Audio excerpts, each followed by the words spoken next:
Hi, I'm Linda Chin, and this is the story of how I learned that sometimes the quietest person in the room holds all the cards. Funny how life works.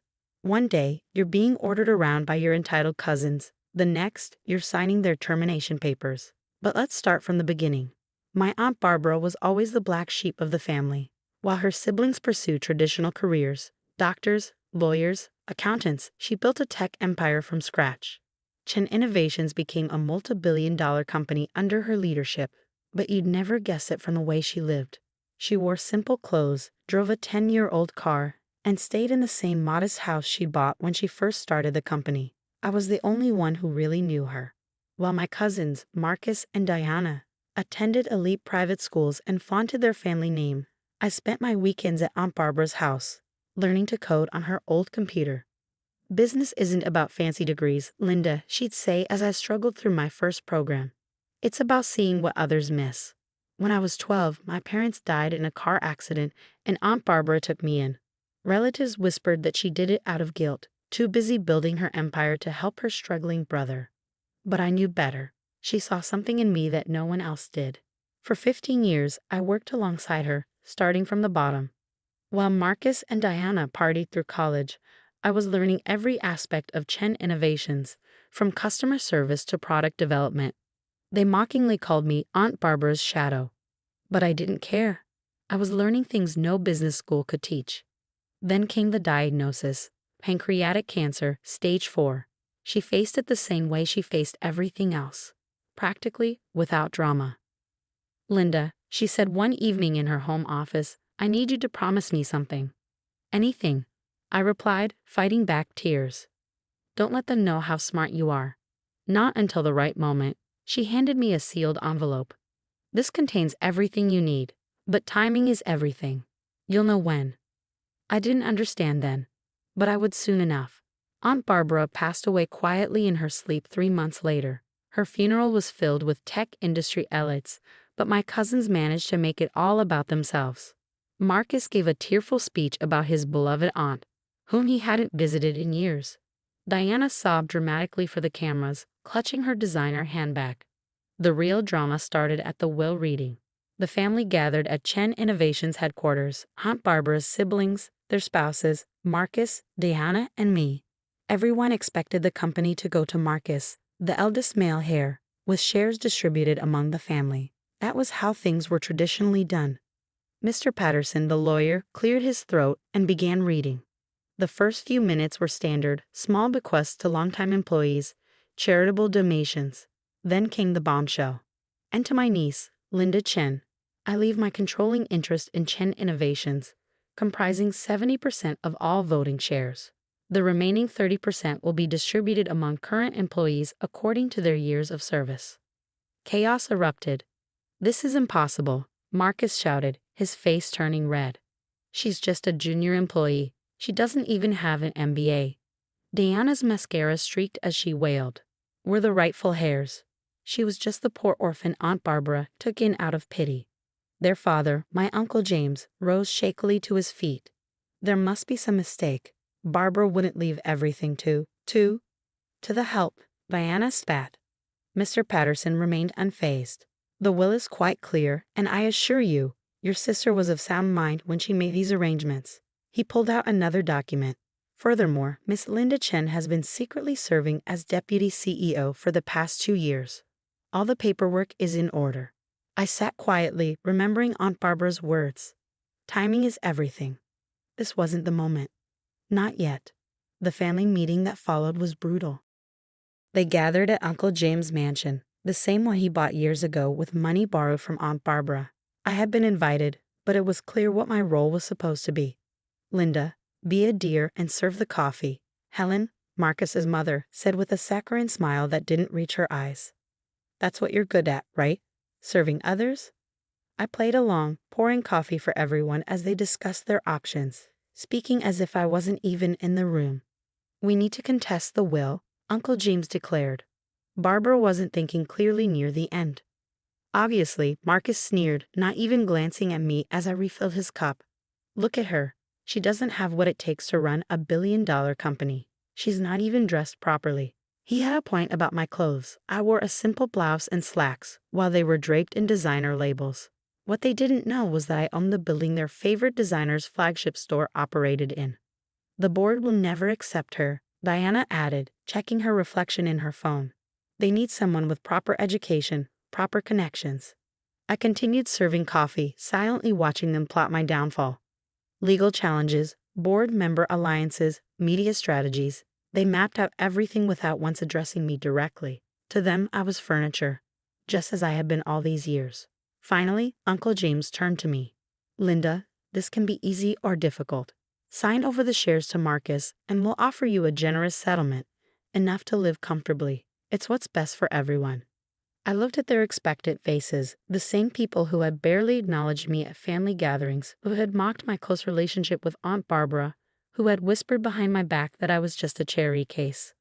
I'll think about it, I said softly, gathering the empty coffee cups. The board meeting is on Monday. I'll have my answer then. They smiled triumphantly, already celebrating their victory. Marcus even patted my head condescendingly. Good girl. I knew you'd see reason. As I walked out of the mansion, I pulled out my phone and the envelope Aunt Barbara had given me. Inside were documents, passwords, and a letter. The time for hiding is over. Show them who you really are. I smiled as I sent a series of pre-prepared emails. Monday's board meeting would certainly be interesting. After all, while my dear cousins had been busy flaunting their last name, I had spent 15 years becoming the backbone of Chen Innovations. Every major client contract had my name on it. Every successful product launched in the past 5 years had my code in it. Every key employee owed their position to my recommendations. They thought Monday's board meeting would be Diana and Marcus's triumph. They had no idea what was coming. Monday morning dawned bright and clear. I arrived at Chen Innovations headquarters at 6:00 a.m., 2 hours before the meeting. The security guards nodded respectfully. They had known who I really was for years. I had heard Marcus and Diana spent the weekend calling board members, rallying support for their coup. Let them try. I changed into the outfit I had prepared. Not one of the designer suits my cousins favored, but a perfectly tailored black dress Aunt Barbara had given me for my last birthday. Power isn't about looking powerful, she had told me. It's about being powerful. At 7:45, I stood by my office window and watched as Marcus and Diana arrived, looking smug. Uncle James and Aunt Helen trailed behind them, likely for added pressure. They were dressed for a fashion show, not a board meeting. Time to greet the family, I whispered to myself, picking up the stack of folders I had prepared. The boardroom was tense when I walked in. 12 board members sat around the massive table. My family occupied one end. Marcus was already in the CEO's chair, smirking. Linda, Diana called sweetly. Be a dear and get us some coffee before you go. I smiled. Of course. But first, I pressed the intercom. Sarah, please bring in the documents. The door opened and my executive assistant, whom my cousins had always assumed was just Barbara's secretary, walked in, pushing a cart filled with folders. She distributed them personally to each board member. What's this? Marcus demanded, trying to snatch a folder from my hands. Patience, cousin, I said calmly, continuing my round. All will be clear in a moment. Once every board member had a folder, I walked to the head of the table. Marcus was still in the CEO's chair. You're in my seat, I said softly. He laughed.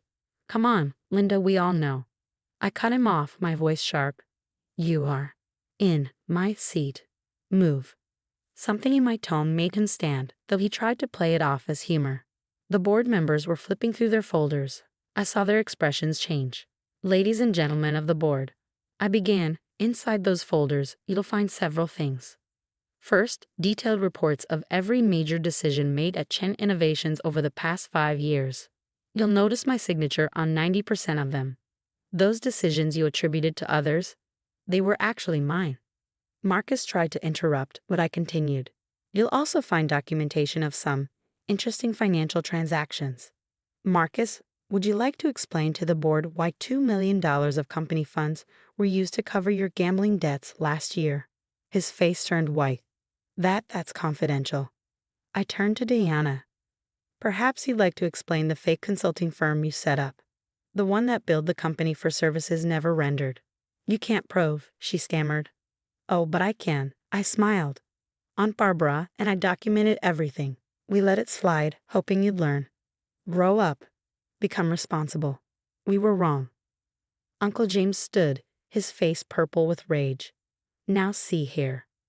Sit down, Uncle, I said quietly. Your section is on page 12. The irregular loans, the misappropriated funds, the shell companies. Would you like me to continue? He collapsed into his chair. I turned back to the board. For years, I worked quietly, learning every aspect of this company. While others took credit, I let them, because Aunt Barbara taught me that true power doesn't need recognition. It needs results. I clicked the remote. The screen behind me lit up with charts. Under my direct management, though others took credit, our R&D department increased productivity by 200%. Our client retention rate rose to 98%. Our profit margins doubled. The board members nodded. Many were finally realizing why certain departments had mysteriously improved over the years. Now, I continued, we have a choice. You can support my cousin's attempted coup, in which case I'll be forced to release all this information to the media and the proper authorities. I clicked another button. New documents appeared on the screen. Or we can move forward with the expansion plans I've spent the last year developing: 5 new tech centers, partnerships with leading research facilities, and a revolutionary product line that will put us years ahead of our competitors. Silence. The board members exchanged glances, doing the math in their heads. Finally, Mr. Rodriguez, our longest-serving board member, spoke. I moved to formally confirm Linda Chen as CEO of Chen Innovations, effective immediately. Seconded came multiple voices. This is ridiculous, Marcus exploded. She's nothing. She's nobody. She's just the poor little orphan that Aunt Barbara. Marcus. I cut him off, my voice ice cold. You're fired. Security is waiting outside to escort you from the building. You can't do this. Diana shrieked. We're family. I looked at her calmly. Was I family when you made me serve coffee? Was I family when you mocked my clothes, my education, my dedication to Aunt Barbara? No, Diana. You made it very clear what you thought of me as family. Security entered. More guards who had known my real position for years. Uncle James, Aunt Helen. I turned to them. You have a choice. Accept my leadership and keep your shares as silent partners, or join your children in unemployment. Decide now. They looked at each other, then at their screaming children being escorted out. They nodded meekly. As the chaos subsided, I addressed the board again. Now shall we discuss those expansion plans?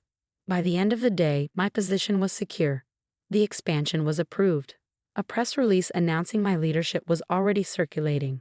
That evening, I sat in Aunt Barbara's old office, my office now, looking at her picture. You taught me well, I whispered.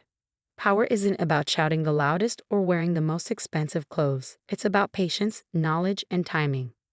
My phone was full of messages from family members suddenly remembering how much they had always loved me. I ignored them all, except one.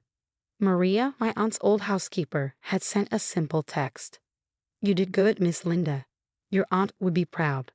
I smiled, looking out over the city lights. The company would thrive, not because I was born into privilege, but because I had earned every step of my success. Marcus and Diana.